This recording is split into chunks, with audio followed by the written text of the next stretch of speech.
the Geek Girl Riot. Geek Girl Riot.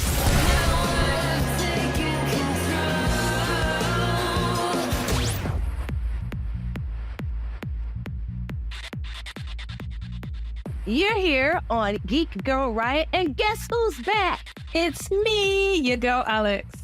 I'm back. It's much like Eminem. Eminem, slayer of MGKs. Did you listen? We can't say he didn't deserve it, okay? You poke the bear, that's what happens. That is really what my grandparents would call playing in traffic. Like, you just ran out there on the open highway. Listen, everybody knows Eminem is lyrically inclined. So right. I don't Many know. have tried. Many have failed. Right? But okay, you back like Eminem. It's good to see you. Yeah. Or hear you, actually. I'm not looking at you at this particular moment. And we've got something to talk about after the show. I know y'all want to know. We're not going to tell you because it's private, but we're going to talk about it. So, Alex, on this show, we have such a big show. We've got almost the whole cast of Roadhouse 2024. That includes our beloved Jessica Williams, Daniela Melchior, Jake Gyllenhaal, Billy Magnuson, and Lucas Gage. I almost forgot because I was supposed to talk to Conor McGregor, but then he rolled out on me. Roll out. Okay, let's not have too many flashbacks. But, which, I hear he's a wild dude, so maybe, that was a good thing. Maybe, I don't know. Let me stop. Okay, and so in the latter two segments, we're going to get into Roadhouse with Julian. You guys have to forgive me. I had not slept in a number of days, and I had no control of any part of my mouth or brain. But you never sleep. That's nothing new.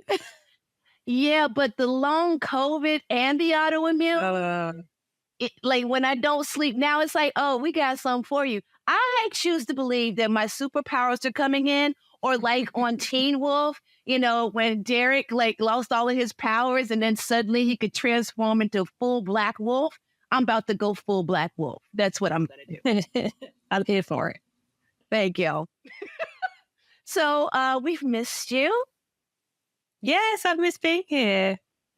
Yes, you and I are a special team that goes way back to when you were a fresh, dewy young graduate from university. Oh, gosh. It's been that long. I know.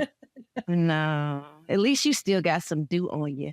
Okay, so you came back to talk about two series. Well, not two series. One rom-com and one series that you love, and you and even NBC Universal keep telling me I'm going to love it. But which one do you want to start with first? Are we getting into Girls5eva, or are we getting into Irish Wish? Let's start with Girls5eva because that came out first. Well, like a day, but still. Seniority counts. Yeah. So do you want me to give a quick rundown? Yes, please, because I know next to nothing. Okay, so Girls5eva is about a group of, used to be 5 girls, hence the name, is now 4. They were really big in the 90s, sort of like the late 90s, early 2000s, I think. We're going to take on the world, Girls5eva, 5eva forever, all the time. But obviously their career did end up running short. This is now, 20? Almost, 30 years later. Oh, gosh. We're old. Wow. Anyway, 20-odd years later, and they reunited. Yes. Yeah, well, we were alive then. Oh, I'm not even from this dimension. First of all, go carry on, please. I'm sorry. Yeah, so several decades later, they have reunited, and we're now at season 3, where they're trying to make their comeback, which means hitting the road. They're heading out on tour, on their way in support of their new album called Returnity, because they love a pun. Hence why I love this show. Yes. Snappy wordplay. Yes, exactly. So all the characters are in sort of different parts of their life. Dawn, who is sort of our main character. She's played by is it Bareilles? Yeah, I think it's Bareilles. Sarah Bareilles. Yeah. She is currently pregnant and she's having a lot of feelings about it. She, is a little uncertain about her future kind of thing. Summer, who's played by Busy Phillips, she's trying to rebrand herself. She's sort of split with her husband and she's like, I'm a new me. I'm growing up. I'm doing my thing. Gloria she's on a journey. She's discovering her sexuality in fresh ways. Oh, listen, I like it when sexuality is fresh. And Wiki, who's Renee Elise Goldsberry, she's working some things out, but she's kind of trying to keep them all together and keeping them focused on the goal at hand, which is the tour, which is bringing the album out, making sure it hits. So, yeah, lots going on in this new season. Yeah, and as people who have been in the radio business for as long as we have, we know that the money is on tour. Right. That's where you make the money. And, that's how you bring in new fans, It's so funny because what you're describing sounds so much like the Queen series that starred Brandy and Eve. And it has some of those same vibes on it. And that's really interesting. You should check that out. It got canceled way too soon. And there is an unreleased pilot that was so good that just never got seen. But anyway, sounds so similar. We love Renee Elise, not as much as Philip, because Philip loves her for everyone. But we do adore her. 5eva, exactly. So tell me, and by the way, you guys, Alex's review is up right now on RIOTUS. That's RIOT-US.com. You can read her whole review, but I'm going to shut up and let her talk now. Honestly, I had a lot of fun with this season. Like, I went back because all seasons now are on Netflix. Before they were on Peacock, the first 2 seasons, but it got cancelled, so it got moved to Netflix. They found a new home. All 3 seasons are on there. So I went back and I watched all 3 seasons together.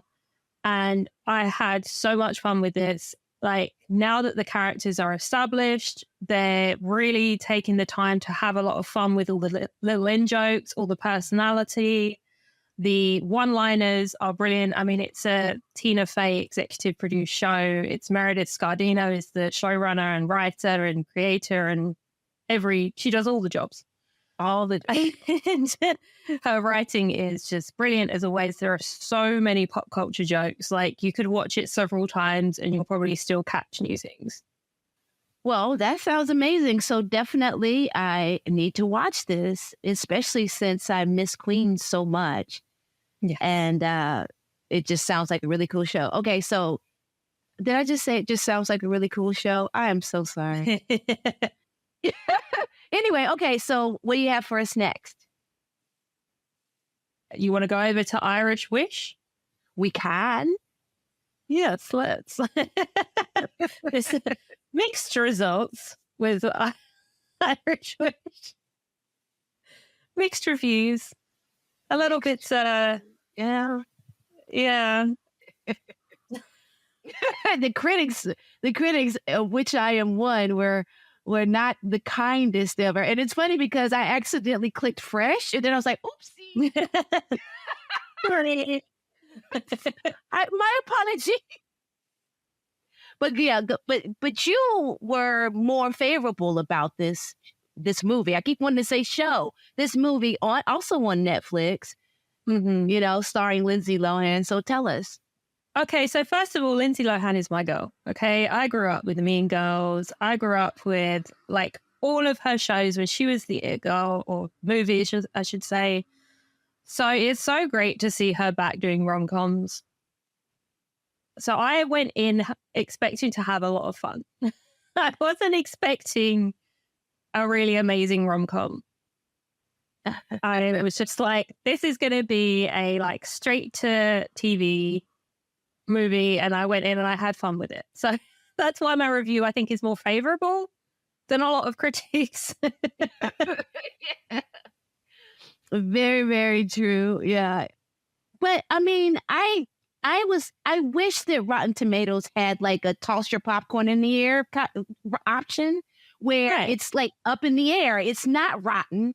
You don't feel like it's fresh, but it's not a bad movie. And that's how I feel about Irish Wish.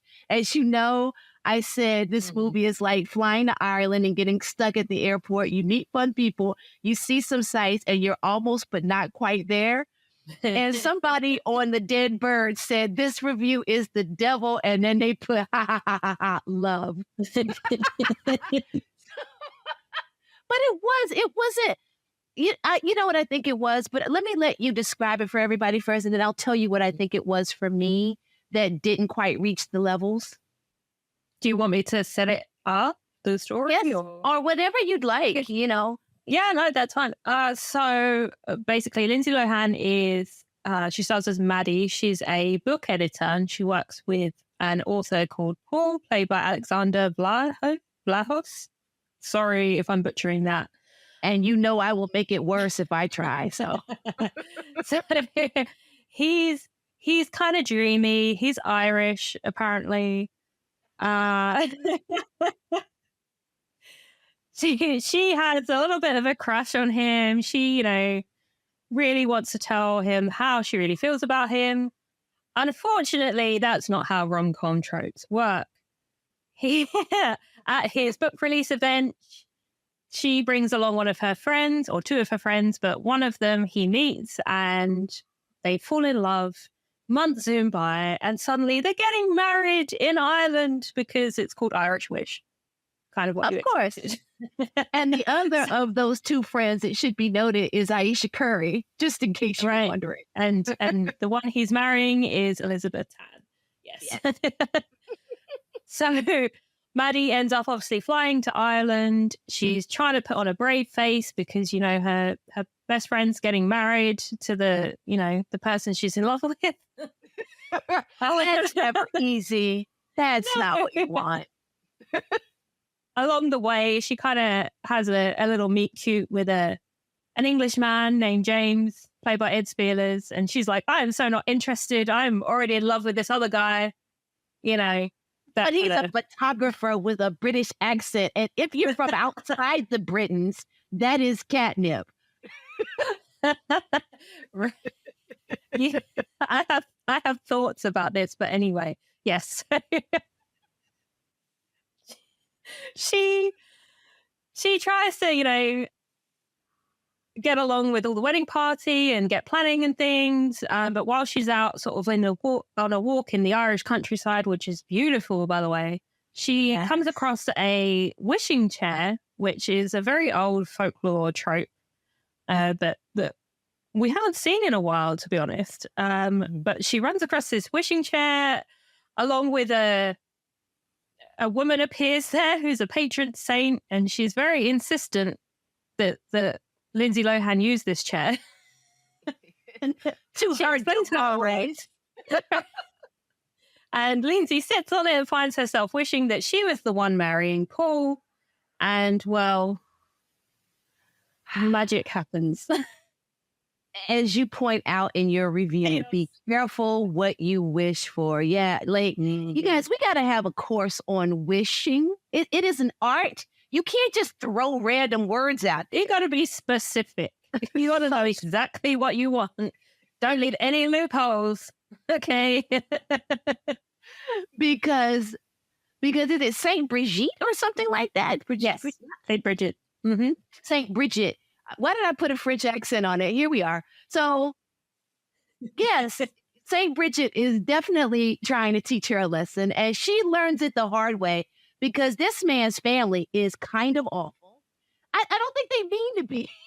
They're just kind of, you know what I mean? They've just got too much money shoved up their noses. Mm-hmm. And I mean, I don't know. It just, I think his family annoyed me. He annoyed me because in trying to show how not right for her he was in a very small amount of time, they actually kind of turned him into an ass. Yeah, it was very slapstick. He often got that kind of like pompous, overblown author type who then got smacked in the face for various scenes. Touch of misogyny, all of the stuff we really like. So what was it what were you going to say that you have an issue with the British? So, I mean, it's an American film, okay? They don't know Britain and Ireland the way that we do. Having a film called Irish Wish set in Ireland and then having her fall in love with a Englishman feels a little bit insensitive, seeing as this came out right around St. Patrick's Day. I'm just going to put that out there. Just put that out there. Yeah. Maybe, and there's so many hot Irishmen. Right. Especially when most of the cast weren't Irish, if any. The accents were questionable. But, and that happens to me all the time where I'm like, is this right? This doesn't sound right. Yeah, no, they come and go. I just don't understand why when there's such a huge amount of people in the world that can actually be what you want them to be. I don't know why it's already acting. We don't have to play pretend on top of it. Yeah, but you're right. So an American woman falls in love with an Englishman. Happy St. Patrick's Day. Yeah. I do question the wisdom of that. There we go. When are they going to let us make rom-coms? I just want to know. Don't you think? Yeah, go ahead. Yeah, I think we would. It's a fun film, so long as you don't think too hard about it. You go in expecting, questionable accents and storylines, and you'll be fine. All right, so wrap us up because this is the end of the segment. Oh, gosh. I know, so fast. I mean, honestly, if you like middle-of-the-road rom-coms and you like Lindsay Lohan, go for it. It's fun. I don't think I'd watch it again anytime soon. Maybe next St. Patrick's Day if I'm feeling particularly... I don't know. I'm going to call it there. We'll be back. Yeah. It's segment 2 on Geek Girl Riot. You're here with Sherin and... Julian. And as promised, we are going to have interviews with Daniela Melchior, Jake Gyllenhaal, Jessica Williams, Billy Magnuson, and Lucas Gage. All of those people. Did I stumble over my words too much, Julian? Should I take that again? I think it's fine. I don't know how to say none of them names. Yeah, so those are all the people. Y'all are lucky I remember these names. I slept for 12 hours because that's how tired I am. So I'm giving you my best. But we're going to jump into that interview. Actually, Julian and I are going to talk about Roadhouse first. So it gives you a little bit of a setup for the interviews. And then we're going to close out this segment with those interviews, which were a lot of fun. So Roadhouse, y'all know about the original, right? It's the original. Well, some of y'all probably don't know about the original, but the original Roadhouse is a cult classic film made in 1989 that starred Patrick Swayze. So Patrick Swayze is legend. And this movie, I was about to say series, but the movie is about a bouncer by the name of Dalton who is legendary in the dive bar circuit because he never loses a fight. Gets called in to help out at this Florida bar that is basically in hell. Wait, in the original, it's Missouri. It's like Missouri or whatever. I just watched it again. Oh, it is the Midwest in the original. It's the Florida. I literally watched it because I was like, I watched it too. But I had Florida in the brain because of the farm and was not thinking about the Midwest. But yes, because I watched it. I watched Roadhouse original on a Wednesday night, and then I watched New Roadhouse on a Thursday night. So just boom, boom. Anyway, gets called in. He's gonna, clean up this bar, but he finds out that there is much more than a bunch of local riffraff messing things up. So that's the setup. Did that work for you? Yeah, it works for the second. If I mean the old one, the new one feels it's a little bit different, but yeah, The new one is different. So the new one has more or less the same setup, except this time it is Elwood Dalton, and he is a fighter. Matter of fact, he's out here in undercover, like black market street fighting brawls, right? And they're doing cage matches against people like Post Malone, who shouldn't ever be shown as being a tough fighter. But yeah. Well, as he's credited Austin Post, which I didn't know. That's why his name is Post Malone, is because his last name is Post. Okay. Yes. So yeah, but he's not really a tough fighter, as it turns out. But what it shows us is the legend of Dalton. What I think, and then of course this time it's Florida. This time the person that calls him in is Jessica Williams in a role that is much more robust than the original owner of the bar's role with Frankie. And also Daniela Melchior, who plays Ellie, has a much more robust role than, who was it in the original? Kelly Lynch? I don't know the name. Yeah, let me just see right quick. My man Sam Elliott. Sam Elliott. Like I don't like most of those. I did know it was Kelly Lynch. But like some of them other people, I don't remember now. The original was Kelly Lynch, and again, a much more robust role. And so once again, finds out that the town has got some issues. He makes friends with he becomes best friends in a way with a teenage girl named Charlie, played by Hannah Love Lanier. And she's the one that says, your life is like a Western. And indeed it is. And that's the new Roadhouse. What you got, Julian? It's like a Western. It's like Beowulf. It's like... It's like any time like a great hero comes to like a town to face against a evil baron. Like it is very classic hero archetypes in this nice modern late capitalism influenced American story. Yeah, I don't know. It was like I watched both of them and like there's points in when you watch old Roadhouse and it gets like cartoonish, but it feels like of its time. Like that red paint, blood. Y'all forgive me tonight. I can't. Yeah, the hyper red blood. Oh my gosh! I was like, y'all didn't have any money. Y'all didn't have any Corsair. Or the fact that I do like the fact that everybody dresses like they out at night, that they would be in the 80s and the 90s, like night shirts, white rain, belts, but the white rain, the hair, Julian. Yeah, the hair was on point, but the new one, it was huge. It wasn't on point. It was massive. It was great. You could set that whole place on fire just by putting a match in the air. But there was a lot of fire in the old one too. A whole lot of explosions. A lot of explosions. A lot of sex. Well, not a lot of sex, but very. Actually, compared to now, no, it is a lot of sex. It has about the same amount of nudity and sex as Poor Things when you look at it. And that's driving.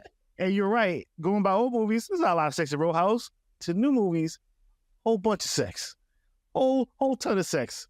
100% more sex in old Roadhouse than is the new Roadhouse. There's no sex. Zero sex. Exactly, and it's better for it because they have a lot more romantic scenes, which you will hear about in the interview. But the it feels to me, and I said this, the characters feel more developed. They feel more dimensional.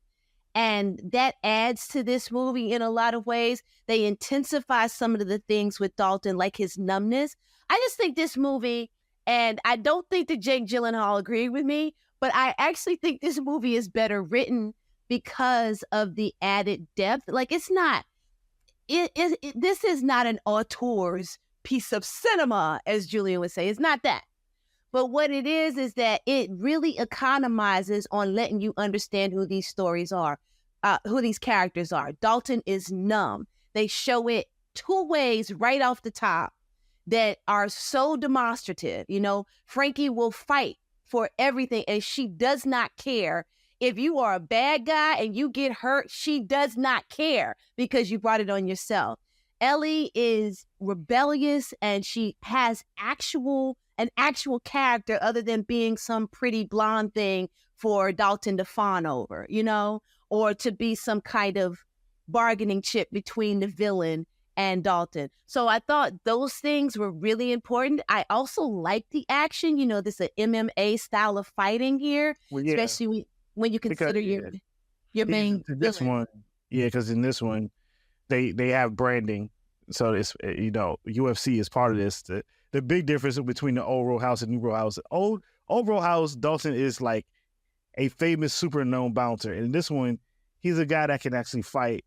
That's infamous, that is sought out to be a bouncer, and they're both legendary, right? But they're legendary for different reasons. Yeah.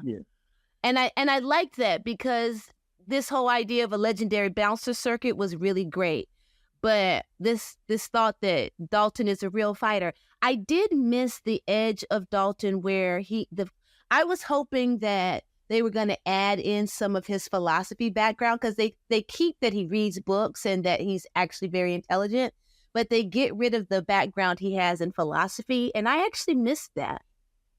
I think what I like about this movie is that this Dalton is like, I don't see him as numb. I just see him as being overcorrecting and completely afraid of himself, like how far he can go. So he makes sure he's very measured and caring to a point where it's like he will beat up the bad guys and then like take them to the hospital so they can get sewed up. Like, and that was what reminded me of Reacher, because that is almost a mirror scene of one in season 1 of Reacher, which tells you the character of your hero. But I think we're saying the same thing. When I say that Dalton is numb, he's emotionally numb because of his past, because of what he's been through. So he is literally numbing himself down to avoid his pain. So we're saying the same thing. We just have really different ways of saying it. And what I'm talking about is when he gets stuck with a knife earlier and it's just sticking out of him and he's just like, doop, doop, doop, doo, doo. Or when he drives himself onto train tracks. Those things are what tells me they're giving you his kind of psychology in very, very efficient paint strokes, which the original movie took a lot more time to say. Yeah.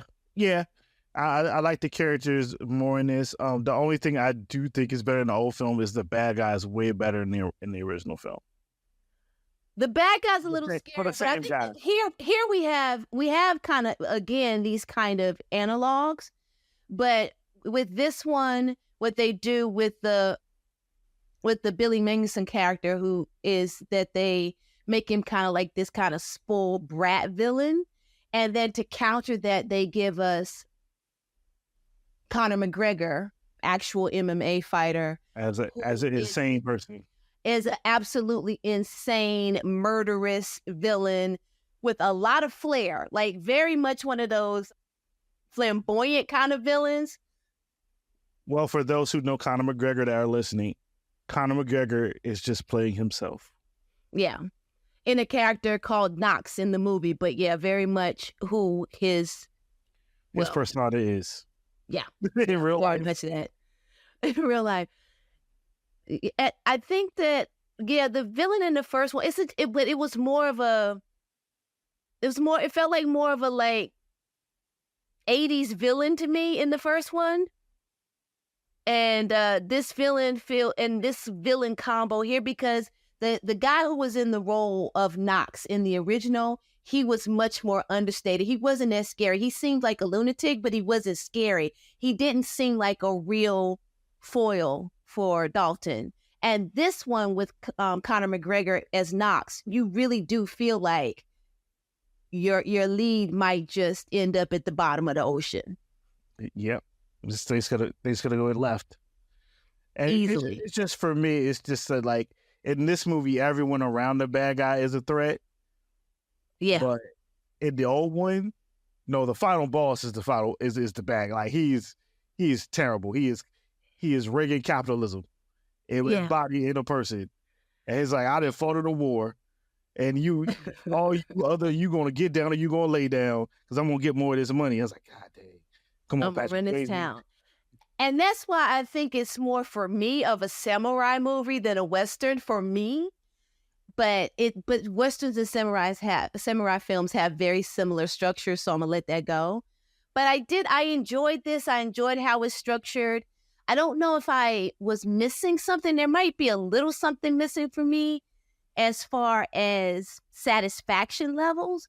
But what I really love about this is it's open-ended. So we could easily get a franchise here or get a kind of a television show spinoff or whatever, because it's so open-ended. You feel like it's possible you're going to see some of these people again. Yeah. And I also think, you know, the studio might not hear this, but the director is right. This movie should be seen on a big screen. As much as I enjoy watching it in my house, the fades that was handed out in this movie deserve to be seen on a large movie screen. So when you see Jake Gyllenhaal smack somebody open hand to beat up a whole group of guys, and he beats them up with just hand smacks, open hand smacks to the face, that should be seen in a crowd full of people. So you just hear a bunch of people go like, oh. I'm going to stop you there. That's perfect. We're going to jump into this interview. Hi, everybody. Hi. Hi. Okay, so I'd like to just go very conversational if we can. Love it. Okay. Take it to the combo. Okay, good. Thank you. You're welcome. Okay, so we already know. Fun. You're welcome. Yes, Just like I do in convos. Yeah.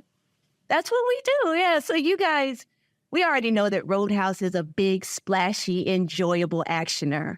But what got to me was that your characters have more dimension here than they did as the original analogs. You know, for Dalton, we've got a more intense numbness.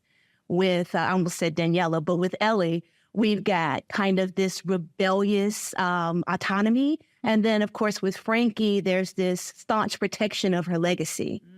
When each of you read the script, what did you appreciate most about that added depth? I'm always looking to play characters that have, like, you know, just depth in general. And I think now in this day and age, there's so many great, like, movies and TV shows that now we can afford to, like, show more complicated and nuanced characters. And that's what really drew me to this project as well, was that, you know, by the time you get to the end of the movie, it's not like all the characters are wrapped up in a bow. It just feels like we dropped in on this town in this little situation, and it just continues. And I like leaving things a bit, like, open-ended and not, like, wrapping things up. And I think all the characters came from a place and you don't know everything about them, and they're going to a place that you don't know everything about. Like, and it's really cool. It is very cool. I feel like we'll see them again, maybe. Yeah, I would hope so. Yeah. Yeah, I mean, it's like, to me, you have this guy who has been given this skill and it's led him into places that haven't always been good, you know? And so I think that was just the depth of that. And then also bringing the UFC into the mix, which I think was also just a huge bonus, you know, for the story. And him being that ex-fighter, it just, like, to me, yeah, there were aspects, but I have to say, you know, at least the Dalton in the original was pretty complex. You know, he had a lot of wonderful layers to him, and but I would agree with you about their roles. You know, I think there's more layers to their roles. Yeah, I just love the fact We that missed the philosophy. sorry. Oh, we missed the philosophy backstory with Dalton, which I found Yeah. interesting. Yeah. I liked it. Yes, and to me that was something that I think was inherently kind of part of the Swayze character in the original that I think for this Dalton is not there. I think he's sort of grappling with other demons and trying to work through them, like, in a different way, though they both have them. But I think that kind of intellectualism, I think we pulled out a bit, you know. Yeah, for sure. Were you saying something? No, I was just saying that I love the fact that Ellie doesn't have any problem about going after what she wants. And yeah, just, that's it, basically. I don't know. Yeah, Ellie is such a badass and modern version of a love interest, I would say, but in a very, not spicy, but salty, you know, with seasoning. I don't know. I Like the seas. Yeah, she has the sauce. She has the Riz, the sauce. She will not be stopped. I mean, not spoiling, it didn't work, but still, she's good with it, you know. I love the sandbar date. I was like, wow, that's a vibe.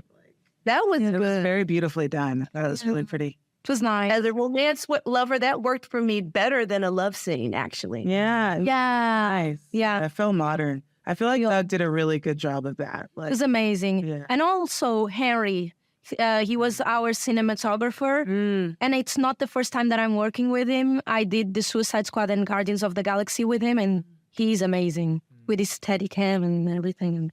Yeah. Guys, I'm actually done. Thank you so much. Thank you so much. Thank you.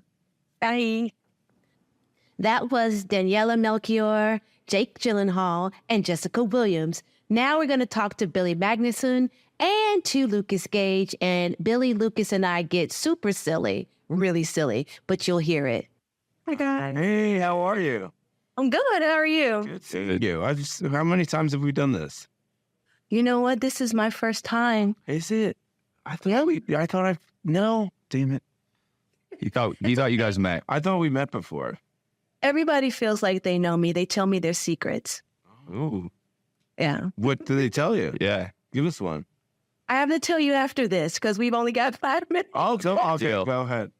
So although both of you guys are on opposite sides of this showdown, you get to play these fan favorite character types that, like we love them in Lone Gunman stuff and Lone Samurai stuff. And what I mean by that is, Billy, you're this kind of maniacal brat villain.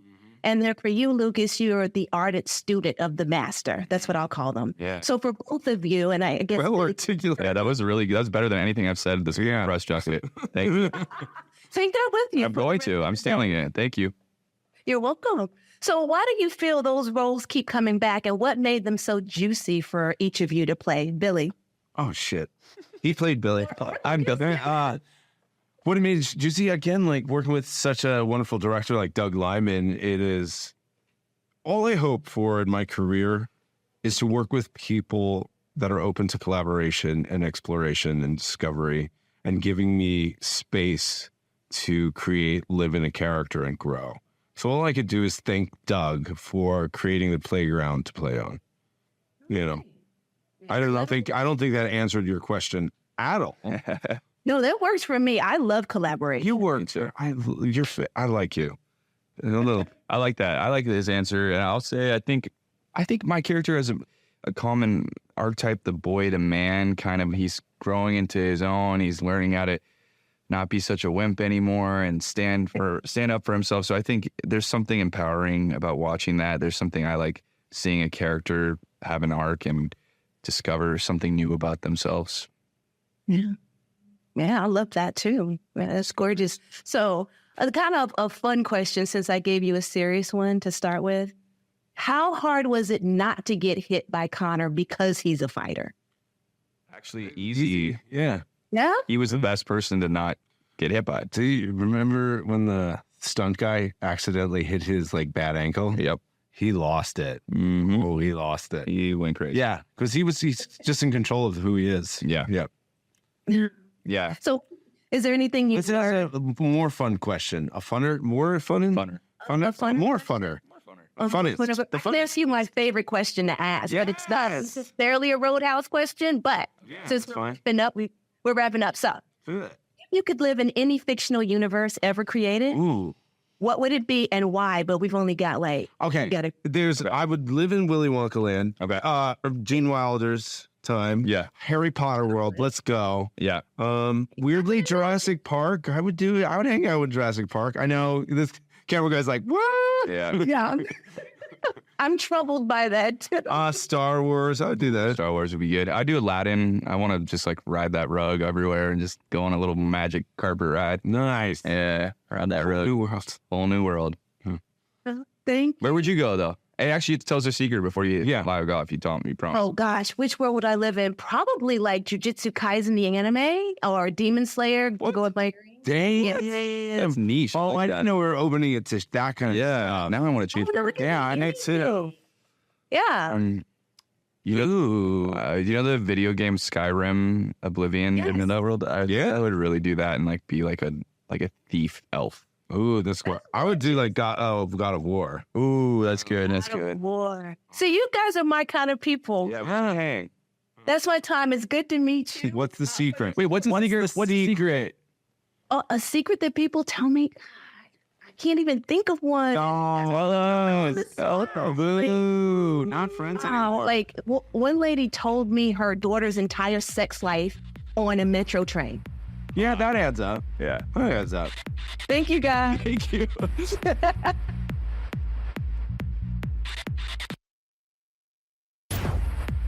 Geek Girl Riot segment 3 with Sherin and Julian.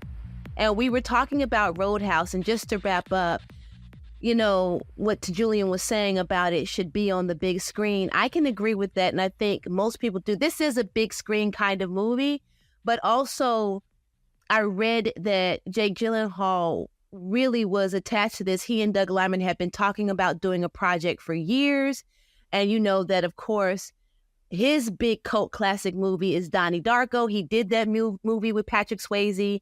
He said that he watched Roadhouse so many times. So there was a lot of love there. And so the minute that Doug Liman said, you know, there's a Roadhouse script in development, Jake Gyllenhaal was like, let's do it. No questions. Yeah, he shines in this, though. Like, I do like when he plays, like, the nice, tough guys, you know. Yeah. I like when he does that. Okay, so I'm wrong. I'm going to correct myself. He saw Point Break as a kid lots more times than any other movie, except for Dumbo. So it was Point Break that was his touchstone for this. So I think he would have been down for anything Swayze. Too bad he's not in the Fast movie, since they start with a remake of Point Break, more or less. But yeah, that's really cool. I love that.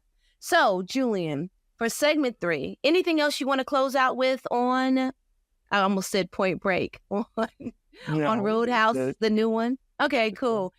So the manga and anime community, it took a big hit this past week, and that is because Akira Toriyama passed away, and there's a lot of feelings throughout the industry, both on the fan side and on the mangaka side. But Julian, tell us a little bit about Akira Toriyama. Akira Toriyama, famous mangaka and video game illustrator, got into manga by accident, essentially, and an ego of not wanting to lose. First becoming famous with Dr. Slump, his gag comic that became a huge hit in Japan that for some reason is not in America. Very influential. Then he created, of course, his Journey to the West inspired Dragon Ball, which people know what Dragon Ball is at this point. It's one of the most important late 20th century pop culture franchises and stories ever. During this time, he also designed Dragon Quest games. Yeah. Very important to the RPG in terms of video games. Chrono Trigger, fighting games like Tobal number 1 and 2. He took a break. He created another thing called Sandland, which is finally getting its due pretty soon as it's new. Oh, no, I don't know about that. Really? Yeah, Sandland is something he created toward the turn of the century, around like 2000. You know, after taking a break, well, not really breaks. He did a lot of one-shots of different of manga, and then also, you know, designing other Dragon Quest games. He came out with Sandland, and it didn't hit here yet, but now we're getting new prints, new translations of the manga. There's a video game coming out by Bandai Namco. There's a new anime coming out pretty soon, in a few weeks, or maybe even a week.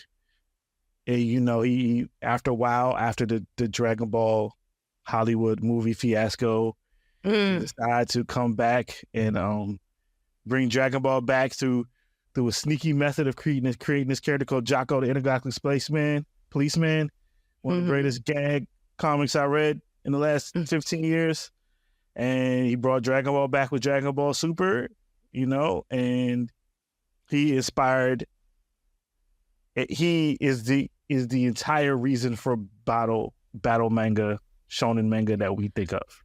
Yeah, he's the godfather of modern shonen, especially seen as a kind of Father Sensei to both Oda and Kishimoto, but beyond even that, when you talk about Dragon Ball's effect on the wider world, but let's talk about the fact that, as you mentioned with Dr. Slump, and the fact that what he did there is what started the chibi and the super deformed modes, right? It influenced the startup screen to Sonic the Hedgehog in terms of the character coming out of a circle with wings and with the name. It is the reason why Mario runs with his hands out and his hat with a letter of his name on it. It's so many things. It's the reason why we have a fusion and fusion dances in Steven Universe. The fusion concept entirely? Yeah, I would say is from him, even beyond just universe. But yeah, even beyond. My point is, it goes so far that it even goes into Steven Universe. So what I'm trying to say is that Toriyama is so influential that you see his work across the board in so many things that you might not even expect to see them, including the fact that it goes all the way to inspiring Breath of Sugar, who then creates fusion and fusion dancing, which is just a direct homage to Toriyama and to Dragon Ball. Yeah. Yeah, there's a lot of stuff that Toriyama is there's not many manga creators who are as influential within the whole Japanese manga industry and medium and directly into anime and video games as him. Like, it's probably Tezuka and Ishinomori, who created Kamen Rider and Super Sentai and many 1,000 other things, and maybe Golden Guy. But in terms of that legacy, after those two guys, it's Toriyama. And then after that, you start getting the Yu Yu Hakusho's, the JoJo's Bizarre Adventures. Yeah. Then later on, the Yu-Gi-Ohs, and then later on, the Naruto's, the One Piece, the Bleach, the My Hero Academia. Then they lead into the My Hero Academias and all that type of stuff. Like the Jujutsu Kaisens and the Demon Slayers. And there's so much that you can see. So we definitely want to pay homage to Akira Toriyama.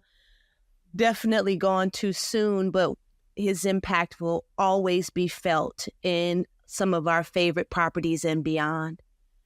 So, Julian, we got a very short segment here, so we got a lot of ground to cover with what's left. What I want to jump into is that it was announced that we've got a Teen Titans live action movie coming.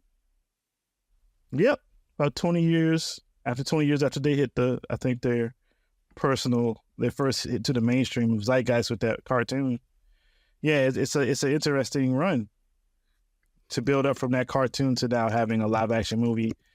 Now talking about Teen Titans Go, Young Justice, the Titans TV show, the different DC animated movies with the Titans in it. I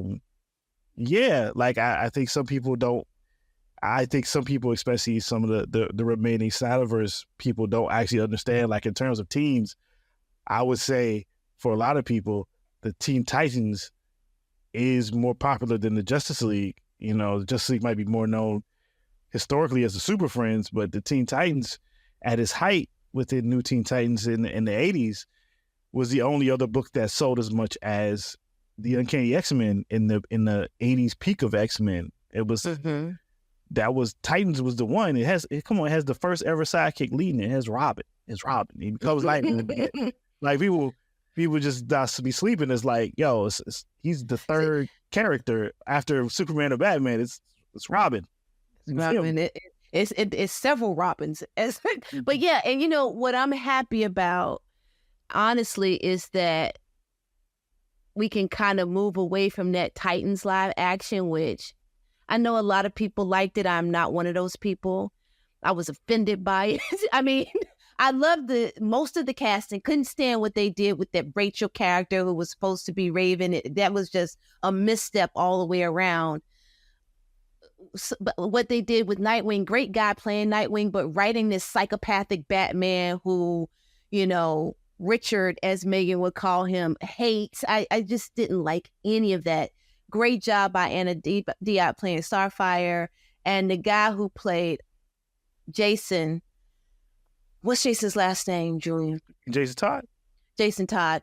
The guy who played Jason Todd nailed it. He inhaled it. I think the guy that played Gar, of course, Beast Boy was good, but I just couldn't stand that series. I felt like they didn't understand these characters, and it felt very much like a twisted CW thing. Did not like it. So I am glad we're getting another shot at a live action Titans, but we have to see how it goes through the process of coming into fruition. What are your thoughts on that? I hope that it's cast young.